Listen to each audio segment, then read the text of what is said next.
Okay, this now is going to be just Q&A. We're just going to talk. I've talked enough.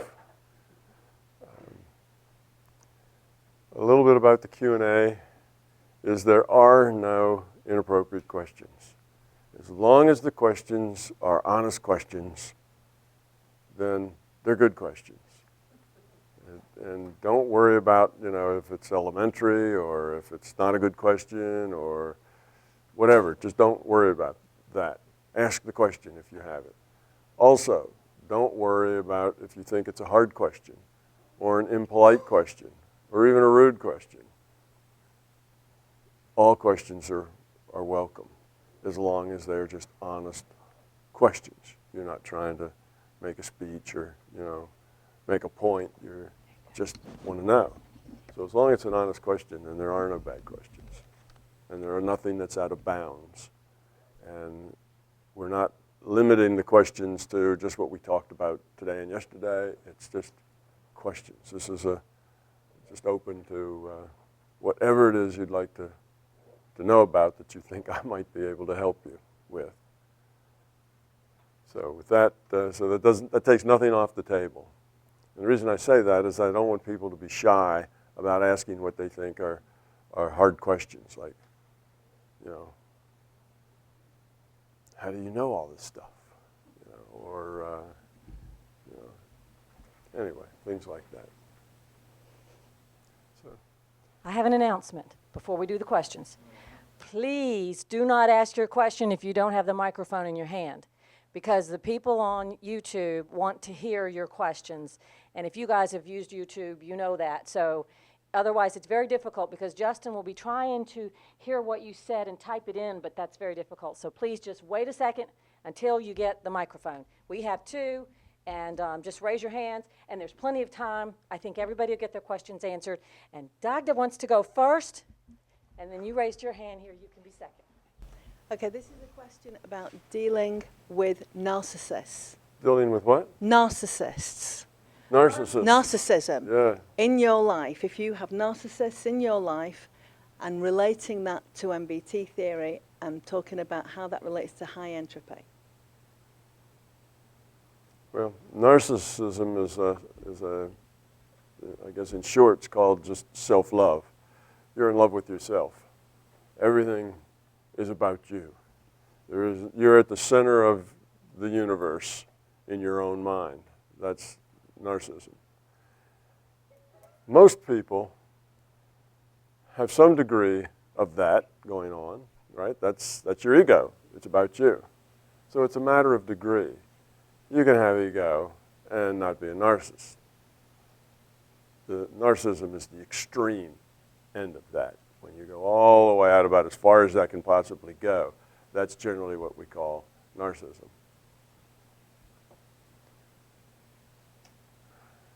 I suspect then, if we're talking about being self-centered, which is an ego reaction, and the ego's derived from fear, we would say that narcissism, of course, is very fear-based. The reason you're like that is because you're so insecure. And you're covering that insecurity, that fear up with, control. It's all about you. That's how you deal with that fear. So it puts you on the far end of the fear-love dichotomy. You're on the far end over with the fear. I would suspect that narcissists are very fearful. And if you have a narcissist in your life and you've looked and you've seen all the stuff online and you've gone there, what's a good way to start dealing with that? What do you? Well, there's a couple of choices there. If this is somebody that lives next door, stay home. If this is somebody that lives in your house, then that's a different thing. In other words, that sort of thing you avoid when you can, because there's very little you can do to help somebody who's that far into the fear and into themselves. It's very difficult. You're certainly not going to give them a lecture and have them agree to it. You're certainly not going to point out that they're narcissists and have them say, "Oh, thank you for giving me that information." None of that's going to work.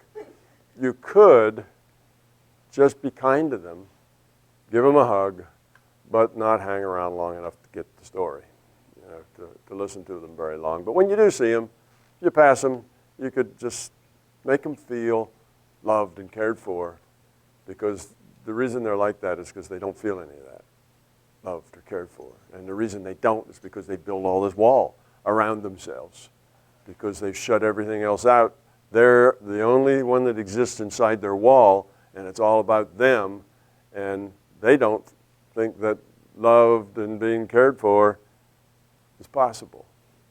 So they get bitter inside their little wall, inside their little castle. And when they get bitter, they aren't very nice. See? So it's because they don't feel any of that love or any of that care for that they're in there. And then they played this, I can't lose if I don't play. That's when they built the wall. Well, they're not going to play. They're going to build a wall, and now they think they can't lose. Of course, building a wall around yourself ensures that you will lose. It's a very common strategy. So you can, when you're around them, if it's not for very long, because being around such a person for a long time can be taxing, can be draining. But a couple of things to keep in mind. If it's a short time, give them a hug. Tell them they're a nice person. Kiss them on the cheek. Tell them you've got to run now. You've got something you have to do. Okay? Just that will take them by such a surprise, because nobody's ever said that to them before. They will be so shocked that they'll think, I wonder what she wants. You know? Wonder what she's after. But if it turns out you're not after anything, you just tell her that on random occasions, or him, whatever, whomever, that'll start to soften them. You'll see a little chink may start in the wall, or maybe not, depends on how entrenched they are, you see. But that's about as much as you can do for a person like that. Now, the really important thing is that you don't get attached in any way to their narcissism. If it makes you angry or upsets you, now you're attached. That's a connection. And then you'll get upset. You won't like being around them because, you know, they upset you and you always feel bad afterwards and so on. If they say rude things to you and that upsets you, that's a connection to them. You're attached. So you got to let that go. You got to let your own fear and ego go. So if they're rude and if they're whatever, then that's okay. It's just them. It's the way they are. It's no reason for you to get upset about it. It's the way they are. You see? So if you can do that, then a little bit of time around them isn't quite so painful anymore, because they just are who they are and you accept that. And you realize that you can't talk them out of it. All you can do is give them a couple of positive things whenever you get a chance and see if maybe that'll eventually soak in and make a little crack in that wall. It might not. But it certainly will confuse them and make them wonder what you're up to, right? So that's the way I'd say. The big thing is make sure you're not attached to any of it. It doesn't upset you. It's their thing to deal with. You're not there to heal them. You're not there to change their mind. You're not there to tell them how wrong they are. You're just there if they live in your house, or if it's somebody that, you know, in your family, or, you know, somebody you need to deal with from time to time. Then you deal with them and remain detached from that dysfunction. So it just never touches you. Oh, it touches you because they say something rude to you or do something or whatever, but it just hits and slides right off. It's like you're Teflon coated. You don't accept any of it. You're not connected to any of it. None of it gets under your skin. None of it annoys you. You don't say, oh, how awful. Oh, look at that. She's trying to manipulate me. And you don't get into any of that. It's just, you let it be. And when you do that, it'll probably change that person. That person will start to act differently around you. Part of the reason they act like that is because of the reaction they get back. When you act and get a reaction, at least that lets you know that you're alive and you're being noticed. And sometimes that's all you've got. is that you're alive and that you're being noticed.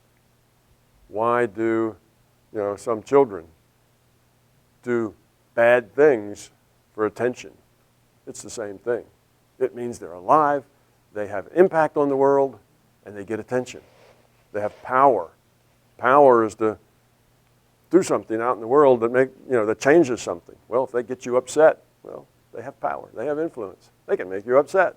All they have to do is call you names or say rude things, and you go up in a tizzy and hoot and holler, and that means they not only are alive, they have power.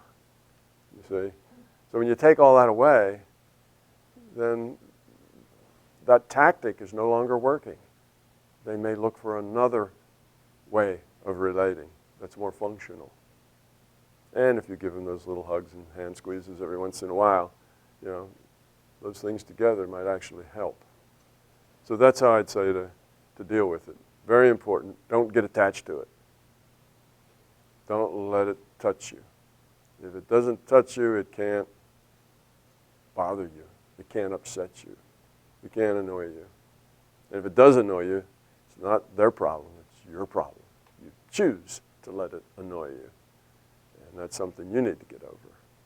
So I think that's about as much as I could say about that. Does that help any? That's great.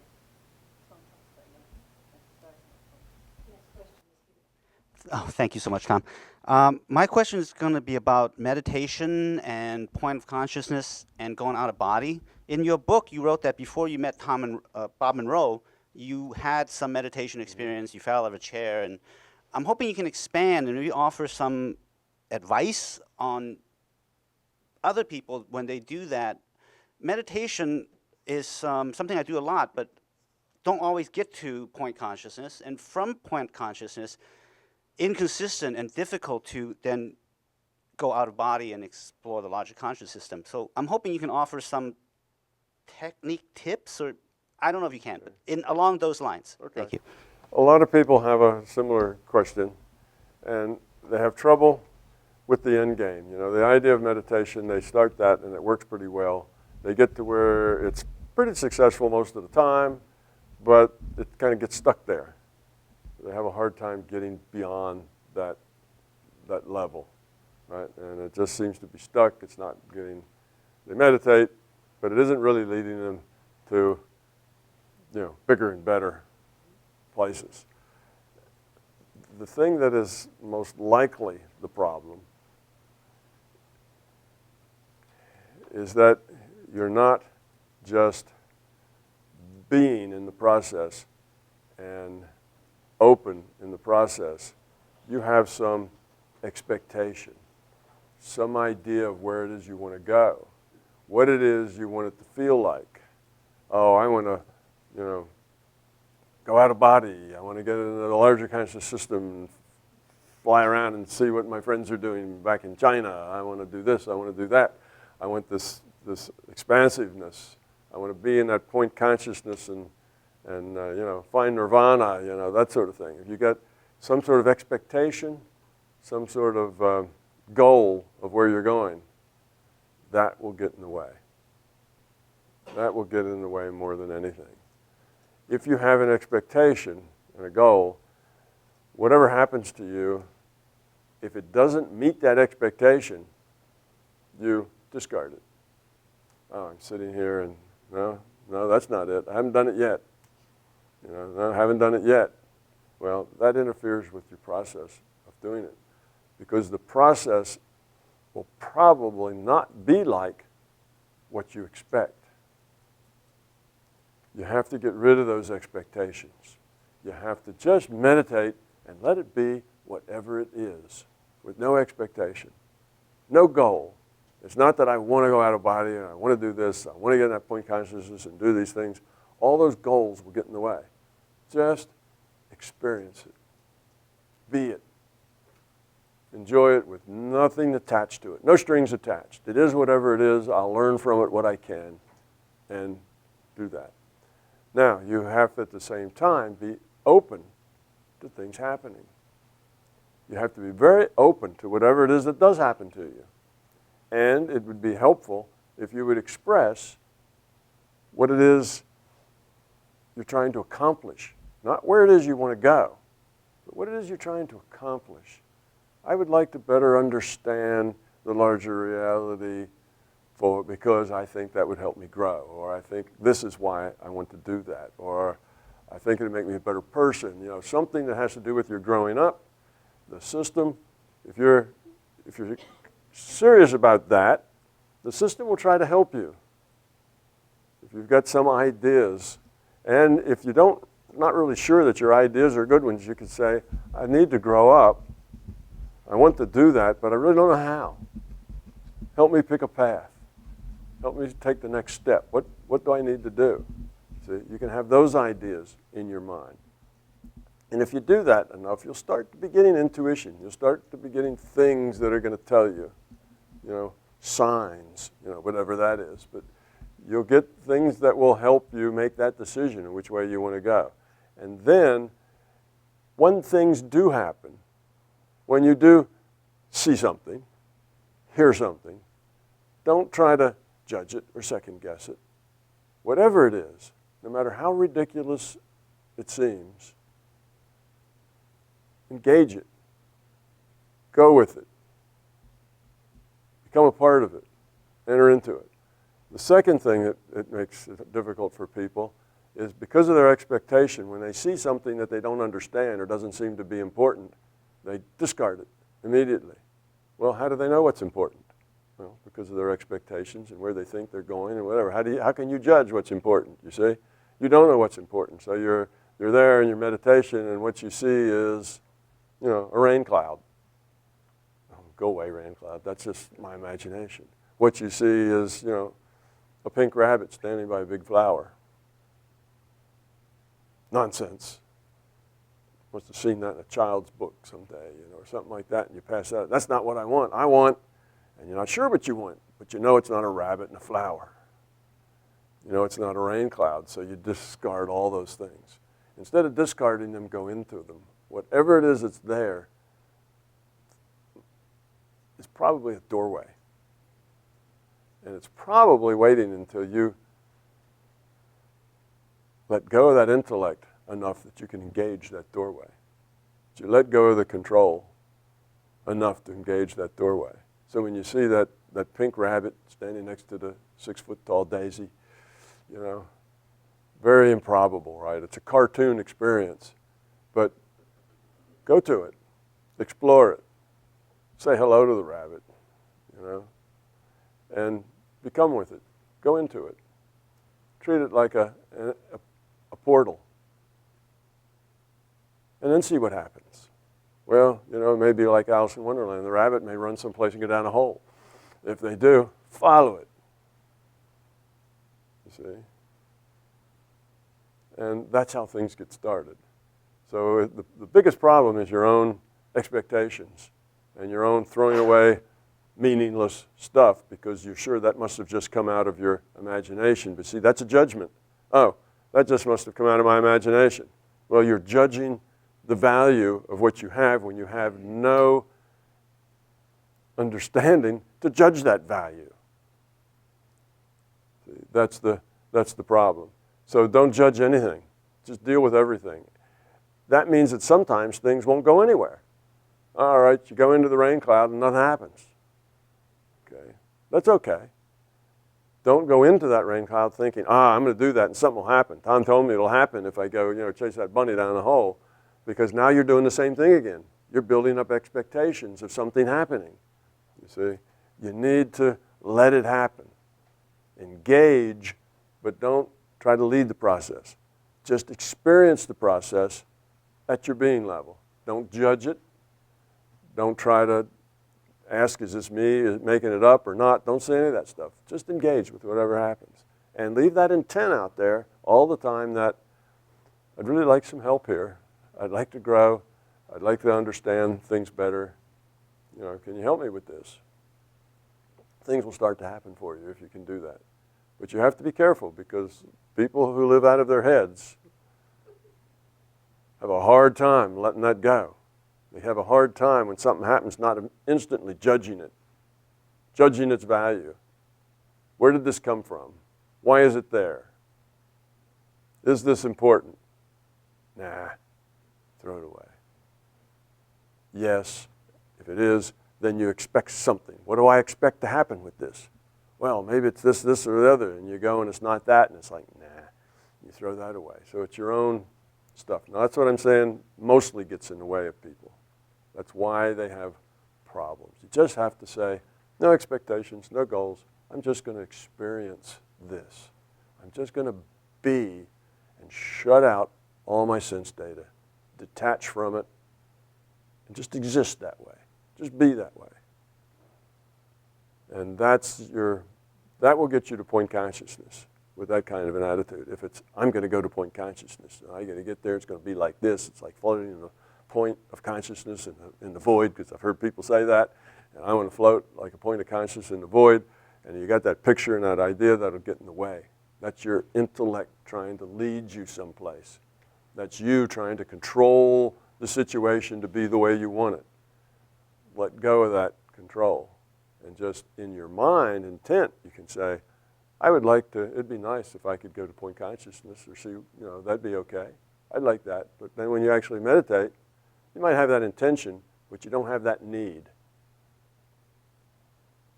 You're not looking for it. You're just going to experience and you'll accept whatever happens. But my intention is I want to learn and grow and experience these things. So maybe it'll happen, maybe it won't. Whichever way, it's okay. I'm not goal-oriented. I'm being level. I'm experience-oriented. I'm going to have this experience. And maybe the experience is that you just sit there very quietly for half an hour, and that's your experience. Well, be happy with that. Half an hour quiet is really valuable these days. Don't write that off as something, oh, it didn't work. It should be impossible to say it didn't work. I mean, unless you actually get pain during it, it worked. So that's just a different attitude, a different perspective, I think will fix that. But that's a very common problem, and it's mostly with people who live out of their heads, judge everything instantly, because that's the way it works in this world. In this world, you get information, and immediately you want to vet it. Where does information come from? Is this from an expert, or is this just some crank? Should I take this seriously, or should I not? Is it valuable or not valuable? Because there's so much information. We have to do that. Otherwise, we're overwhelmed. If we looked at everything, like it was important, a lot of things aren't. So it's just a natural kind of instinct reaction to act that way. As things happen, we analyze them, we judge them, and then we either throw them away or do more with them. And that works fine here. It doesn't work in your meditation. It doesn't work in the outer body. It's counterproductive there. Very productive here. It doesn't work out at all there. There you just have to be and be happy with whatever happens. And if that's nothing, you have to be happy with that and not push on it. Okay, here we had somebody with the mic. I have so many questions, but I'll pick one. And as you're talking, they're all kind of swimming around in my head. Yes, that's pretty typical by now. That there's lots and lots of questions. So one of the things I'm trying to figure out is the hierarchy. I hate to use the word hierarchy, but it's the only way I can figure it out. So in the virtual world, you've got consciousness that has created a virtual world. And so when I go out of body as this consciousness, I'm going to where am I going when I'm out of body? When you're out of body, you are in a virtual reality.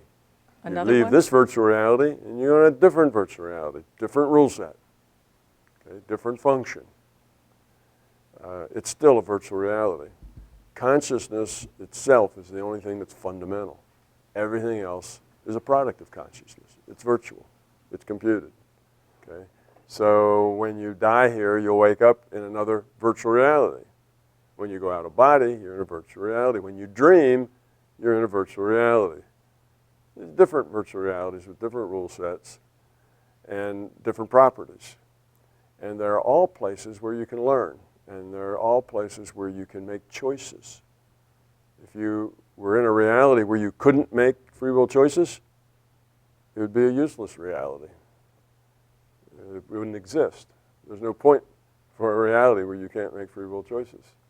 There's no reason for it to exist. So all of your experiences are going to be in virtual realities. And the point of those virtual realities is for you to make choices, and by those choices help you evolve or de-evolve. That's what we're doing in our dreams. So that's where you go.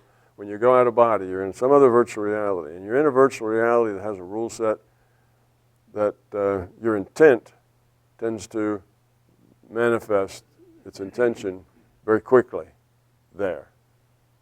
Your intent, here your intent can manifest in reality if you work on it for a long time and if you have a lot of strength to do it and if you didn't have to move the probability too much to begin with. But there, your intent can manifest reality very quickly and very precisely. And what you find there often has to do with what you bring to it. It's not a place. It's not like visiting Chicago and you're going to find, you know, a museum here and you're going to find an aquarium there and all those other things. It's not like visiting Chicago. It's different. What you find there, for the most part, will be a reflection of what you bring there. Now, there are things that there, it's not just what you bring. It's not the only thing that's there. It's not just a mind trip inside your head. You are going to another virtual reality. There are other entities that are in that virtual reality. So there's things outside of you. But how you interact and what happens, to a large extent, has to do with what you bring to it. That's why everybody has a different experience when they go in these realities, because it's personal. Going to Chicago is not personal. Chicago is just the same for everybody. This isn't like that. Are those other entities part of the same consciousness? Yes. Okay. Yeah, everything's part of the same consciousness. So is your parakeet, you know, and your cat and your dog and the horses and the bumblebees and everything that can make a free will choice. Is all part of the same conscious system, and they're all basically doing the same thing we are. They're all, even the bumblebee, they're all making choices and evolving or de-evolving according to the choice. They're just doing it on a smaller level. They have a little tiny decision space. We happen to have a very broad, very big decision space. So that's, and it really doesn't have to do with intelligence so much as it has to do with the size of the decision space. The reason we figure so highly, I guess, in the evolution of this planet is that we have the capacity to do so much damage and so much good. We can interact with things. There's lots of choices we have. We have lots and lots of choices. We may find that a porpoise or a whale may have a much bigger brain than we have, and who knows, maybe they're even more intelligent than we are, but they don't have the array of choices that we have because their environment doesn't give them that many choices. All you have to do is look at the variation on our planet and see all the different choices that different people have made. You know, we create choices. You know, you build a machine, it creates choices. So that's, you know, that's kind of the difference. But they're all, everything is evolving in the same, for the same reasons in the same way. We get at least 2 of them. Okay, there'll be time for more. That's not your last shot. We can just keep asking. Thanks, Tom. Is this on? Do you see a little green light on it? I do. Then it's on. So it's on. Yeah, if you don't see a little green light on your mic, push the button once, and the orange light will go out, and the green light will come on, and then you're live. So the question I have, this particular reality or PMR existence, from a biological and reproductive advantage perspective, it seems like a certain amount of fear is actually beneficial to that game. Even some social fear might be beneficial to, you know, reproductive success. Why would we be exposed to that if we're trying to get rid of fear? It's not that the system exposes us to things like that. We create that. There is a lot of fear, but I would argue that any of it is beneficial. Now, it may appear to be beneficial in the short term, right? A lot of things can be beneficial in the short term. I need cash, I can rob a bank. I get cash in the short term. Seems like a good idea. But in the long term, it's really a bad idea. So it's a really bad choice, even though it looks like it was a good choice in the short term. That's the way these fear choices are. They may look like, okay, fear gets you ahead sometimes, but it really doesn't. In the long term, fear always gets you behind, not ahead. Now, because we make choices that are fearful, then they create things that other people have to deal with and that we have to deal with. So part of what we have to deal with is because of other people's fear.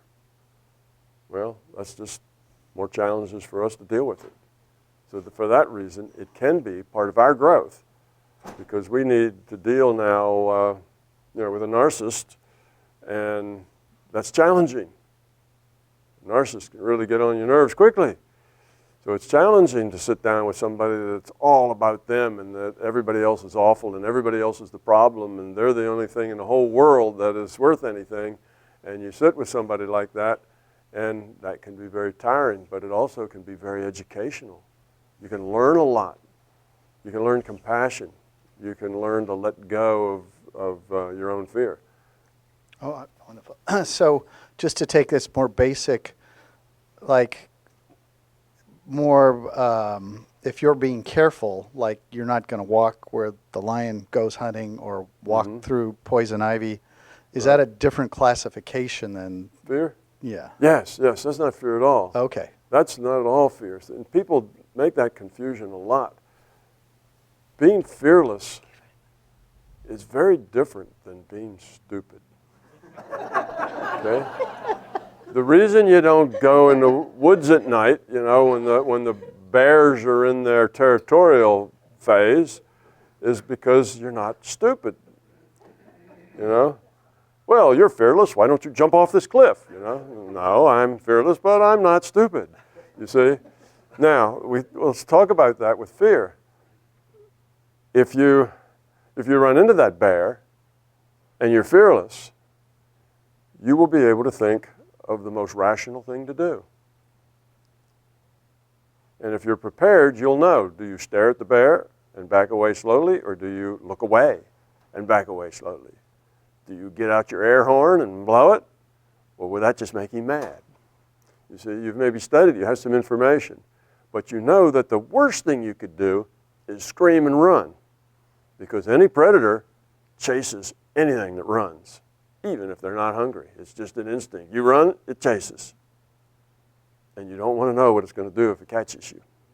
And it will catch you. So running, which is what the person who's fearful is most likely to do. You see, that fear isn't helpful. If you're in any situation you're in, you can do better with a clear mind that can think rationally, that's not balled up by fear, than you can with a fearful mind. And for not getting yourself into a bad situation in the first place, don't depend on fear for that. Depend on not being stupid. Depend on, doing things with some thought ahead of it. So there is no, a lot of people will say, well, it doesn't staying out of the woods at night, isn't that a good fear? No. You stay out of the woods at night because you know better. It's not a smart thing to do.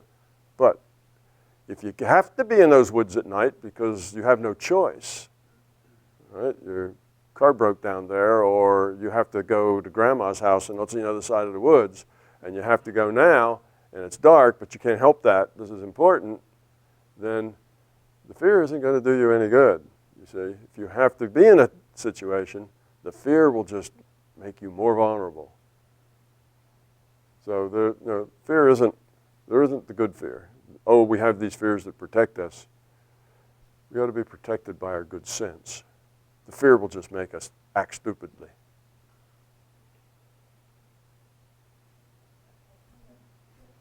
Somebody has a mic. So remember, there's two mics. So when one person gets done, there's another one being delivered, right? So when the one ends, if you want to get a mic, put your hands up then, and you can get the second mic. Okay, my question is about dreams, and do you think that some dreams are not virtual realities with entities that you encounter, but are merely hallucinations? Some dreams, yeah, dreams can be all sorts of things. Most of a person's dreams are interactions in a dream virtual reality. And often the way they go is that you just find yourself in a situation and you have to make choices. Well, that's like taking a test at school, right? You find yourself in a situation and here's a question and you have to answer it. Well, they tend to be like that. You find yourself in a burning building. You find yourself, in some situation where somebody's threatening you. You find yourself where only you can, save the world or something. And now, what are you going to do about it? Well, these are just things set up to give you choices to make. And in dreams, you always make the choices from the being level. So that's the typical dream. But then there's other dreams.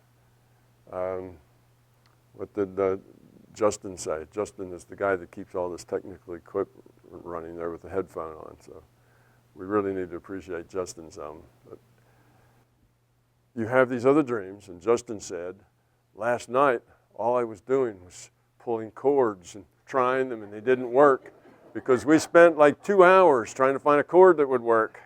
So I can remember times when I had a mailing out, like Christmas cards or something, and I just licked 200 envelopes. And then you lick them, and you do them, you lick them, and you do them, and you have 3 hours of licking envelopes, that kind of thing. Well, I go to bed that night, and what am I doing? Licking envelopes all night long. Well, that's not, you've not gone to another reality where they have envelopes for you to lick. That's not it. That's just, that's just you. You kind of, what would we say, obsessed. You've kind of gotten obsessed or in that rut, a mental rut. You've done it so much that you're having trouble breaking out of it.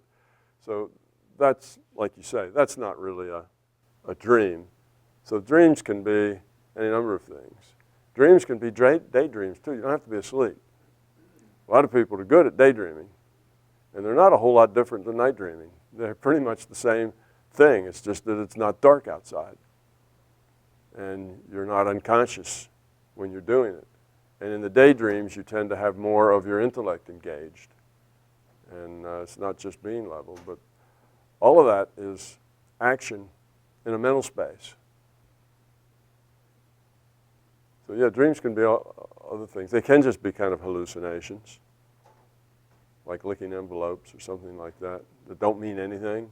Just kind of meaningless trivia because that's what your current obsession is. That's what you've been doing and doing and doing, and it's on your mind, or that's a problem you've been having, so you have that problem. You've been fighting with your boss, so when you dream that there is your boss and you're carrying that same fight you just had today in the office, and that kind of thing is a little different. Interesting thing that you bring up is that we get data in our data stream, but we don't get anything that tells us where the data came from. We don't get anything that tells us why the data is in that data stream. We only get the data. We never get to see behind the data, or who sent the data, or why they sent it. That's up for us to decide and to act with our free will. So you're never sure of where the data comes from. When you're trying to meditate or contact a non-physical entity or something like that, you never know where that data is coming from. Could be you, because you make up data. We can create data. We're consciousness, and we can take data and feed it to ourselves. And we can't tell the difference between what we feed to ourselves and what comes from outside of us immediately. There's no tags on them that lets you know that. So in a dream, it's the same way. You're getting data, and the source is always unknown. That's why you always have to be skeptical and not get too wrapped up and too serious about the information you get. You never know why you got it or not. With experience, you get better at knowing. But even then, you have to always stay skeptical. Did I get it? Okay. Who's got the mic? Hi, Tom. Hello. Could you please speak to the subject of incarnation with regard to the point of incarnating? Would that be, in your experience, at the point of conception, possibly in gestation? Could it be after the baby's born? And maybe in that case, would a soul or a consciousness be hovering over a baby, deciding whether or not to occupy it? And are there times where it decides not to? And maybe is there another consciousness possibly waiting to step in? Okay, all of the 6 or Thank 7 you. things that you mentioned are all possible. It's not that it only can happen one way. They're all possible. Most of them are kind of in the margins. The way it typically works, we go through a cycle of death and birth and how consciousness connects. You know, the individuated unit of consciousness is kind of the collector of all of the experiences that it has. It sums them all up and learns from the whole of all of them. That's what we're calling the individuated unit of consciousness. Now, that individuated unit of consciousness, we'll start, I guess, here, go through the cycle, because we always get back to the same point. That individual unit of consciousness decides on having another incarnation, another lifetime, another set of experience. It picks what it thinks it most needs to help round out its collection and the things it has to learn and so on. So when it does that, it takes a piece of itself, and that piece of itself contains none of the intellectual part, but all of the quality part, all the being level. So that's the data. So it takes a piece of itself, takes away the intellect. You're left with everything that describes the quality of that individuated unit of consciousness. That's what they are at the core, not what they think about, just what they are. Okay, you take that, we call that a free will awareness unit. Sounds very techie, doesn't it? Free will awareness unit. Anyway, that's what happens when a physicist writes a book. You end up with a free will awareness unit, and this free will awareness unit then logs onto the game, if you will. And that becomes the consciousness for an avatar. That becomes the player of an avatar. All right, now, exactly when does that happen? It could happen, all of the things that you said, okay? That free will awareness unit could be just waiting for the right opportunity to get in that spot. So it may be waiting to get into that spot in this virtual reality until, from before the pregnancy even occurs. It might be, as you say, hovering about. It's not really hovering. It's in a different reality frame. It's just existing. But it may have to wait for the opportunity. Okay? And when the opportunity comes, okay, it will basically log on, if you will. And when it does, it's totally immersed. When it logs into that character, see, when we're playing World of Warcraft, anytime we can put it on pause and go up and make a sandwich, right, and come back. Well, that's because we're aware in this reality and we're aware of our elf in that reality. Well, when this free will awareness unit logs on and connects, that's it. It's not aware of anything else. All information comes from the computer for a data stream describing what that avatar is doing. That's it.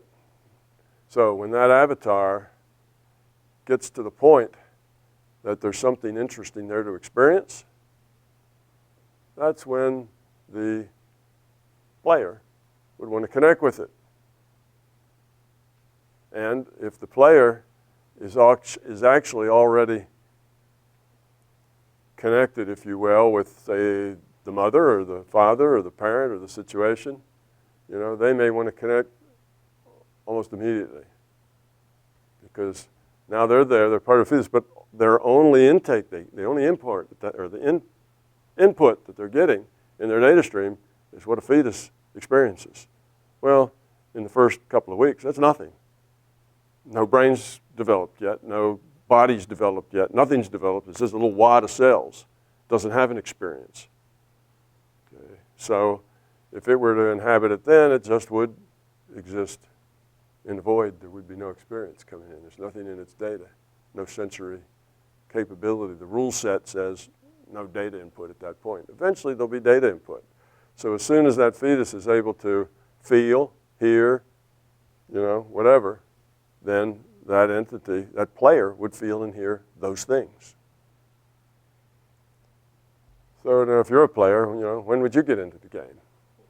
Would you get in earlier or a little later or whatever? Well,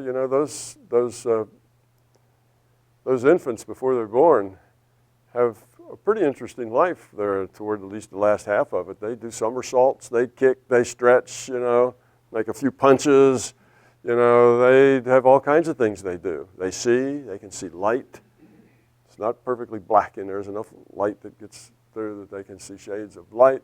They can hear sounds. They can hear mom's voice, dad's voice. They can hear the TV, the dog bark. They can get a fair amount of sensory data at that point. And then, of course, at birth, then the sensory data just blossoms. A free will awareness unit can tap into any of that at any time they want to. Typically, I would think they would come in just after the data input became interesting, which would be probably early, somewhere maybe in the 4th, 5th, 6th month gestation, because then there's light, there's sound, there's organs have developed then, and there's things that because they have to get used to that. I mean, that's all they have to deal with. That's their whole world, is whatever that data they get from those sights, those sounds, those pushes. And they're going to have to learn how to interpret the data stream according to their experience. That's how we learn how to interpret. We get this data and we interpret as this reality. Well, how did we learn how to do that? We learned how to do that when we started with that infant. Well, that's light. Okay, I see this stuff going by. Well, that's interesting. What is it? Well, eventually it becomes light. After you get born, what's that? Oh, that's my hand. Huh? Is that attached to me? Well, doesn't seem to be. It just moves all by itself, and a little later they find out, yeah, it is attached to me. I can control it. So they have to learn everything about reality, everything about how the world works, and then language, everything about what things are called. All of that has to be learned. They're getting the data stream. They have to learn how to interpret it. And they learn from scratch how to interpret it. So that when they get older, they get data, they know exactly what that data means. Okay, now, it's also possible for an entity to come in and be part of a fetus, be born, and I've known this to happen several times. It turns out that there's say a serious birth defect, a problem of some sort. And the entity that's there, of course, that just happens. There's a lot of randomness in how all those chromosomes and genes all happen to end up together. And sometimes it isn't good. Sometimes they don't draw a good draw from that probability distribution of all the possibilities. And we may have a serious birth defect. Well, the entity that's already picked that may say, whoa, that wasn't on my list of things to do. I'm not ready for that. I'm not sure I can handle that and deal with it well. So I thought this would be an appropriate situation for me to learn in, but that's not really too appropriate. Somebody with a little more quality needs to do that, because they could get value out of that handicap. They could learn from being in that handicapped position. So at that point, you may find a switch where one said, no, I don't want to be here, and another one said, well, I'll take that.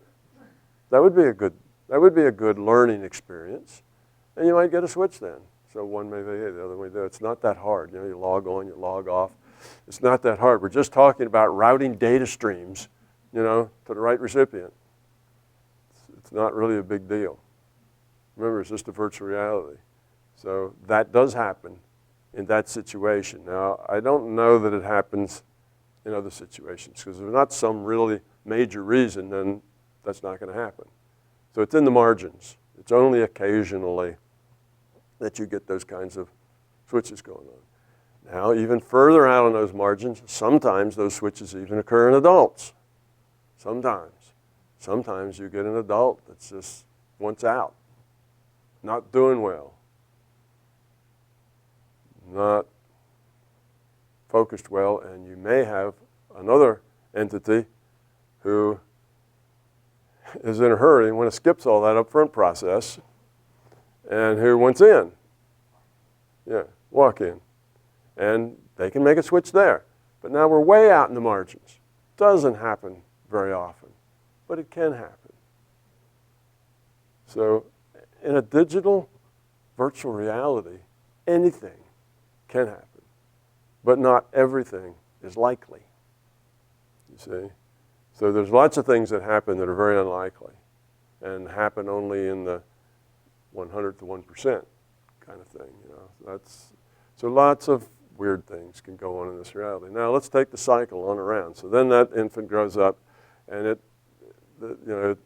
it's consciousness, it's free will awareness unit. It learns how to interpret the data, and it goes on and makes choices. It gets old, and it drops dead. When it drops dead, suddenly its awareness that was only tuned to the data coming to it, it finds itself awake somewhere else in another reality, sort of like a dream, but different.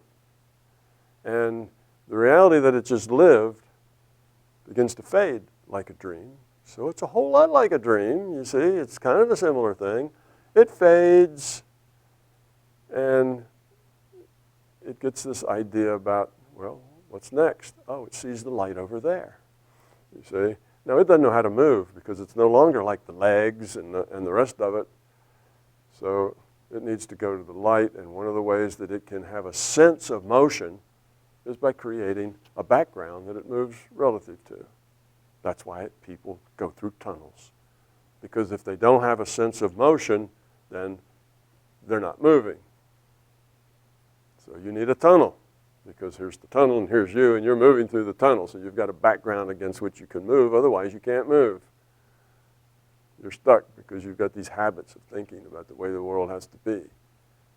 So the motion makes you more comfortable because now you feel like you're in a place, and you move wherever, you get greeted, you know, you get made to relax, to let go, everything's fine. You know, and depending on how much hand-holding you need, depends on whether, you know, what you see and what you get. Those who need little hand-holding matriculate through very quickly. Those who need a lot of hand-holding, you know, maybe they see relatives, other people to try to relax them and tell them that it's all fine. All right, so then what happens is during that time, from when you die, you start reintegrating with your individuated unit of consciousness. You, the free will awareness unit, are now reintegrating with you, the individuated unit of consciousness. Okay, so that free will awareness unit is done. We can delete that. It's done. It goes away. It's no longer functional. It's only functional as a player for that avatar. That was its job. When that's done, it's done. Now you reintegrate back in. Remember, it was just a piece of that individuated unit of consciousness to start with. Now it integrates back into the individuated unit of consciousness. The individuated unit of consciousness collects all that data, assesses it with all the other data, and said, wow, you really did well. Great. Now we need to do some more of this. Or let's do that again, because that was productive. You could learn a little more in that way, and it does whatever it does. It agrees to take a particular thing. It takes a portion of itself, being level only, makes a free will awareness unit out of it, goes back, logs in again, and does it again. So that's kind of the way the process works. And some people get real wrapped up around that because they want their free will awareness unit, which is their own physical, their own avatar identity here, to go on and on and on. It doesn't. You do go on and on and on as consciousness, because you just become, you take that experience packet, bring it back to the whole integrates it and learns from it. They're actually integrating and learning from it the whole time you're experiencing it. It's not like I have to wait. But you become back and the part of the whole looks at it, realizes what the whole needs. That's you, an individuated unit of consciousness. You're a piece of that. And then it gets back in the game again. Okay, so that's kind of the way it normally works. Now, it's different for different sorts of people. If you're very new to this, if you're a consciousness that hasn't had a lot of experience, then there isn't a lot of planning. You just jump back in. Any avatar will do. Any situation, doesn't matter. All you need is experience. You don't have things to work on because you don't have enough experience to have things to work on. So in that case, it's in and out. Jump in, jump out, back in. No planning, not a lot of thought to it, wherever. As you get more experience, you realize this part of me is pretty grown, but this part, not so much. Let's focus on that part this time. And then you try to pick a situation that'll help you do that. Okay. So as you then go around a few more times, you get to a point where you're not so much focused on your own growth. You're focused on how can you help? How can you be of service? Okay. So it changes over time is what you're doing. But what I gave you the first time was just the kind of the typical way that it goes around. Now, some people get bothered by the fact that that avatar personality is no more. But remember, that avatar personality is now an integrated part of something bigger. It's a collection of things. It never goes away. It's not like it just disappears. It just gets included in a bigger picture. It's another lifetime of a bigger picture. And that whole has all that memory, if you will, of all the things each individual entity did. So in that sense, it still lives on, right? But it's not a individuated, it's not a free will awareness unit out making choices. It's part of this history. Okay, so it's not any longer out making choices, but it's part of the history. It's part of the whole. And what it brought to the whole is unique and stays there forever. So that character lives on in that sense, but it doesn't live on in the sense that it's still making free will choices and whatever. That's going to be a different character. This next free will awareness unit is a different avatar, you see, different character. And then that one will get added to the whole. And that's the process. So those individuals become data in a library, if you will. You know, it's a history. But now this library is really a very amazing library because it not only saves the facts. You know, we go to a library and we read a book. We can find out about, you know, what Coronado did when he came to, you know, Central America or something. We can read all the facts, the places he went, and the kind of stuff he had with him and all of that. But what we don't know is what he felt, what he thought. We don't know when he sneezed. We don't know, you know, how happy or unhappy he was. We don't know his ambitions, his fears. We don't know any of that. Well, all of that gets in that database. So this database, when I say it's history, it's not this flat history that you're thinking of as history. It's everything that was that person, everything they thought, everything they felt, everything they experienced. Whether they ever expressed it or not is not the point. See, all of that stuff that was significant to them is all part of that, all part of that history. So that's all there. So now you're thinking, well, maybe they do still exist because that's all there. Well, they exist completely, except they don't have free will anymore. They're not making choices. Other than that, the whole thing is there with all its history. But they're no longer making free will choices. The free will choices are happening by the players who are playing avatars in the virtual reality. So that's how that cycle of reincarnation works. Other people are disappointed by the fact that when they get there, if they need some hand-holding and Uncle Fred and Aunt Mary show up to greet them and so on, that it's unlikely that's really, you know, Aunt Mary and Uncle Fred. That's the larger consciousness system doing a really good impersonation of Uncle Fred and Aunt Mary. And how can it do such a good impersonation? it's got all the data. Every feeling, every thought, every opinion, it's all there. All the, the clothes they wore, all that, it's all there. So it's a really good impersonation. Why? Because Uncle Fred and Aunt Mary are now part of this larger, this free will awareness unit that's got other avatars, other places, you see. But that impersonation is perfect. I mean, right down to every nuance. And what's better about it is that it's also probabilistic. So if you want to, you can use your intent. And instead of getting what Uncle Fred would be most likely to say if you asked him a particular question, and he'll have all of Uncle Fred's memories. So if you say, Uncle Fred, where'd you hide the treasure? He could tell you, oh, it's under, the left right corner of the bedroom, under the floor. He'd have that information because that's what's in the database. Okay, but you could say, Uncle Fred, or you could in your mind say, I only want to hear the third most likely thing that Uncle Fred would say to me, or the 10th most likely thing that Uncle Fred would say to me, and it'll go into the probability, and it'll pull out something that's the 10th most likely thing that Uncle Fred would tell you. And in that case, he may not tell you about that treasure under the floor. He may not. So when you're dealing in these databases, your intent has to be very specific about what you want, and and what the question you're asking and the database you're looking for. It's like any other database. If you just ask and you're not specific, you just get junk back. It's like going into Google and putting in love. Well, you'll get 70 million replies back, half of which you really don't want to see.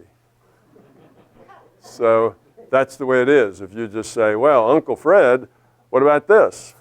Well, is that the 10th most, or is that the most probable, or what? You see, there's different answers. Now, the default is the most probable answer. That's kind of the default. But you can, because all the probabilities are in there that describe Uncle Fred. So when I say it's an impersonation, it's an exact personation, except it's not doing free will choices.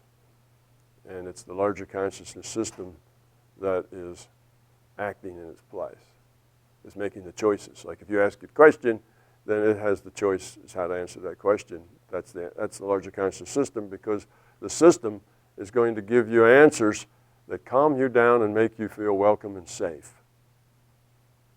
That's the whole point. You need to let go. Let go of the trauma, let go of the anxiety, let go of the, oh my God, I'm dead. I left 6 children and a widow, and I didn't have any insurance. Now what's going to happen? You got to let go of all of that stuff, and that's why they're there, to help you let go. Feel it's okay. That's the point of it. Okay. Probably over-answered that question, but I know it's an issue that a lot of people have, so I went a little further on it.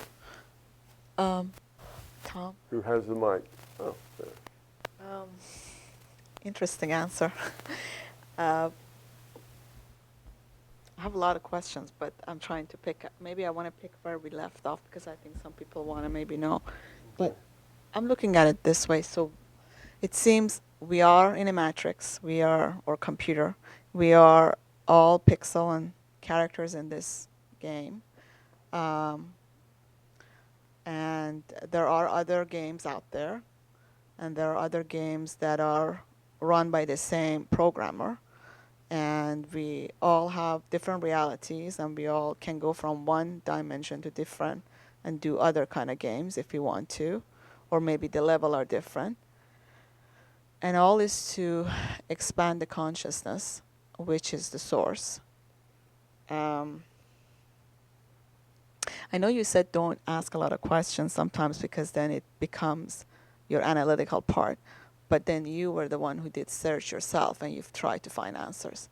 So looking at it that way, I don't want to accept it per se, because that's what the religion used to say, accept it for what it is. So why the source needs this games to expand. What is source? What is, I know it's energy. What I'm saying is beyond that. Why there is a need for these games? And it's not a free will per se, because me knowing now I'm in game, I feel trapped in the game. And I'm thinking, I don't want to be trapped. I'm a free will. And then I'm thinking whether there's a non-physical out there, can I pick and be that non-physical? Okay, I'll assist. But you don't have even that choice to get there, per se. Maybe there is a way, but I think even the picking seems to be hierarchical in a way that you pick this person to be there, or you pick that person to be the guide. It is, what's the purpose? Okay. I get the that. purpose. The purpose is that the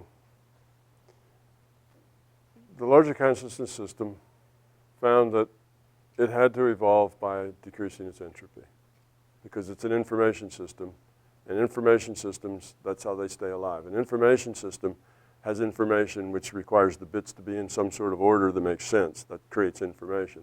If all the bits are random, that's high entropy, and there's no information. So it's this information system. It wants more pattern, more structure, and if the structure has meaning and content that makes sense, then that's more information. So that's what it does. Now, then it got to the point that, all right, it had kind of run about as far as it could get with that as just one thing. But it found out that it could create novelty, could create more possibilities if it broke into pieces and let these pieces interact with each other with free will. So now you have pieces interacting with each other with free will, and you can't tell what they're going to do. It's free will. So now suddenly there's lots and lots of more possibilities that could happen than just one entity trying to just do what it can think of. So we have all these interactions going on, and we have a lot of that. So now there's lots and lots of these individuated units of consciousness all interacting with each other and with the larger consciousness system, trying to evolve the quality of their consciousness. Well, what are these chunks of consciousness? Well, they're just information. They're little chunks of information. They have memory, right? They have analysis ability, all the things that you think of. They're little chips off the old block of the larger consciousness system. They need to evolve. What you've got is something I would describe as like a chat room. You've got this chat room with 1 million chatters in it. And they're all chatting away. And they're supposed to grow up from that and learn how to build structure and meaning and content. That's a hard thing to do. When you're in a chat room, you have no idea that the information you get has anything in it other than somebody just made it up just for fun. You don't know. There's no traction. You can't understand, you have very little accountability. You have no accountability, actually. There's very few consequences. You can say anything. Oh, I'm an 800-pound gorilla, and I live on the dark side of the moon. And that goes out in the chat room. See? So there's no traction there. There's no feedback that you can count on. It's very hard to learn anything. So that's what you had with all of these individual units of consciousness, and all they are is information traders. I mean, that's what an information system does. It trades information. It's a big chat room. Learning was slow. They weren't decreasing their entropy very much.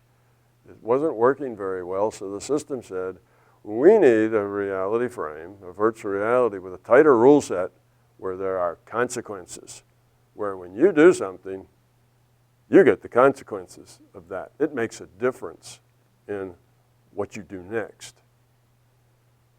See? So that's why that needed a virtual reality. So then it goes and says, well, let's develop a virtual reality. Let's try this and see if this works. Didn't work. Keeps trying, keeps trying, keeps trying. Eventually it gets a virtual reality that's stable enough to evolve critters that have interesting choices. And as it does, initially the consciousness system is playing all the parts. This is the virtual reality, so it's playing all the parts itself. But once those critters evolve to the point that are interesting, then other units of consciousness say, well, I want to play, you know, and they go in and they become now the consciousness, the free will awareness unit for various avatars. And eventually the whole system is populated by free will awareness units playing avatars. And there are very few players that are played by the computer. Very few of those NPCs. But now they have a real tight rule set that connects everything. Anything I do affects other people, and what they do affects me. My intent changes future probability. I'm in a classroom that's got feedback about how I'm doing, whether I'm doing really well or not. I can learn now much, much faster. So that's why we need the virtual realities. It was there to serve as a generator of useful experience. Useful, I mean, in the sense that you can grow up with it because you get feedback.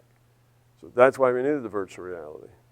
And yes, there are more virtual realities than just this one. There are others. And they're all populated doing similar things in as far as they're trying to grow up.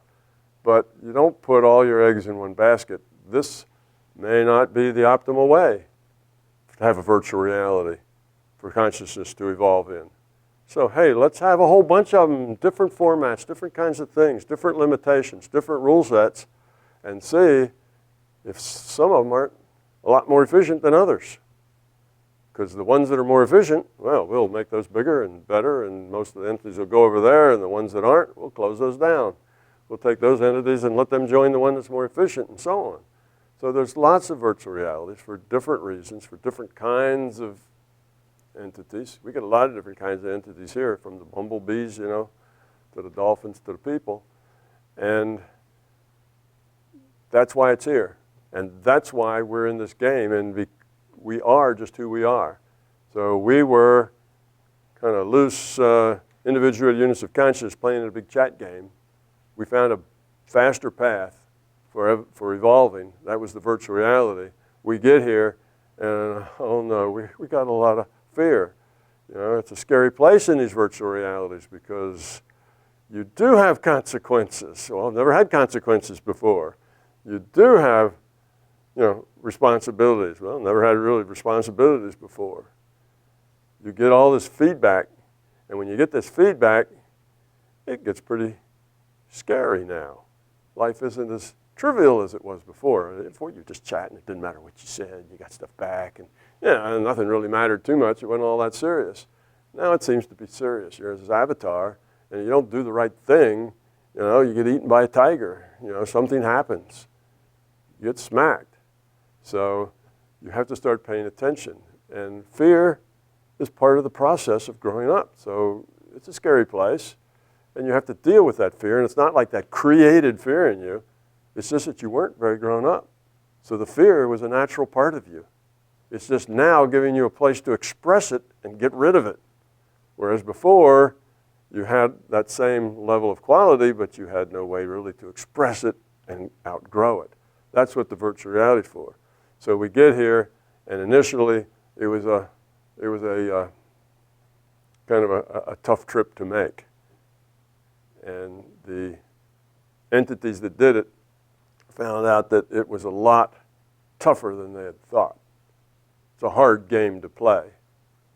And it evolved the way it evolved. So the way it is now, you see this virtual reality and you say, well, it seems to be a mean, unpleasant place. A lot of people are in pain and not having a good time.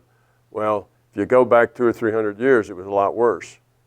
And you go back 200 or 300 years before that, it was a lot worse. And you can keep going back, and you can find that we have been progressing over time. But this thing about growing up and changing yourself at the being level is a hard thing to do. But that's why we're here. That's why you need the virtual reality. And that's why there's so much pain in it, is because we're not very grown yet. But the only way to get there is to go through these processes. There's no way to grow up other than making choices, seeing the results, and changing yourself to do better. That's the only way you can grow up. Nobody can come magically and grow you up. So we started wherever it is we started, from out of the chat game into the virtual reality, and we've been working at it ever since. And slowly the whole thing is getting better. but it's a slow process. It's hard to do. So that's kind of why it's there and the purpose of it. And it is slow, but it does work. And no, there is really no end to it. And the reason there's no end to it is that there is no point to where you are done. The whole thing about entropy is that if you don't work on it, it starts to become higher entropy. That's just the way it is. Second law of thermodynamics. You're stuck with that. If you don't put any energy in it, then it tends to dissolve all on its own. So you have to keep working to keep your entropy low. You have to constantly be concerned about other. You can't say, okay, I'm perfect now. I really don't give a damn about you people anymore because I made it. You see? Well, that's not being too perfect. You've already taken your first step backwards. So you're always concerned with those people. And because you're always concerned, you're always engaged. You're always trying to help. There's always somebody to help because there's new consciousness coming in at the bottom as needed of the system, coming out of the chat room, if you will, into the system. You're only here because you volunteered to be here, because you want to be here, because this is the fast track for growing up. And I've been around to dozens of these other reality frames, probably, I don't know, dozen and a half, 2 dozen frames that are realities like this, with a tight enough rule set to be called physical. Your dream reality is not a very tight rule set. You do all kinds of things there. This is a tight rule set. And there aren't any of them that are any more productive or any better to be in than this one. And a lot of them are not a whole lot worse than this one either. Some of them are. Some of them are horrendously awful. Some of them got into a cycle where they de-evolved. And that de-evolution grew to the point that it got bigger and bigger, sort of like a whirlwind, and it kind of sucked everything down to the bottom. And those are really horrific places. So this is a good place. This is not the hard, the hard one at the bottom of the pile that sucks. This is a good one. This is a really good virtual reality to be in. Yes, growing up is difficult, but they don't get a whole lot better than this. And we do just have to keep working at it. You just, there's always somebody to help. You never get to the point that you just quit. Why would you want to quit? What would you do after you quit? Play a harp on a cloud, right? That's the traditional thing you do after you quit. Well, that's not very interesting for very long. So you always are going to be engaged because you are consciousness. You interact. You have relationship. You connect with people. That's what you do. You can't really do anything else. That's what we do. We connect, have relationships, make choices. And to not do that would be to dissipate. So we do it, but we do it to get more and more helpful, more and more caring, and we grow ourselves up. So it just goes on and on and on. And as we keep our entropy low, the whole system's entropy is low because our entropy is a part of its entropy because we're a part of it. So we grow up, it grows up, and we keep going. And one day, this planet will be inhabited by a lot of happy, caring, cooperative people. We'll get there one day. But we have to pay the dues to get there, which means we have to change ourselves. So it's not so much that this reality is really tough, that it sucks, that it's kind of a punishment place, that, this dark, dense matter here that's kind of the end of, kind of the butt end of, where consciousness goes. We're all the people that failed every place else, right? We're in jail down here. It's not like that. This is the fast track. Believe it or not. This is the fast track to love. This is the fast track to positive evolution. You won't get a faster track than this. And as realities go, this is about as kind and sweet as it gets. We did not de-evolve into a law of the jungle. We have evolved up past that, and we keep getting further and further away from that. So it is a good place. Yes, there's a lot of individual pain here, but remember, this is just, your life is a chapter in a very long book. Your individuated unit of consciousness may have 10,000 lives, experiences. It's done. And you're one of them. And when this one goes, there'll be another one and another one. And they tend to be serially like that because learning is cumulative. You don't learn in parallel. You have to first you have to learn the first grade material before you can get the second grade material and so on. It's a cumulative thing, so you do it serially rather than in parallel. This is a good place to be, as hard as it might seem for us. The opportunity is here. All we have to do is get rid of that fear, and bingo, everything gets good. But that's our job. That's why we're here. We're individuated units of consciousness are supposed to grow up. It's our job, and we can actually do a better job of it if we're aware of what our job is. So hopefully I answered a bunch of your questions with that. Yeah.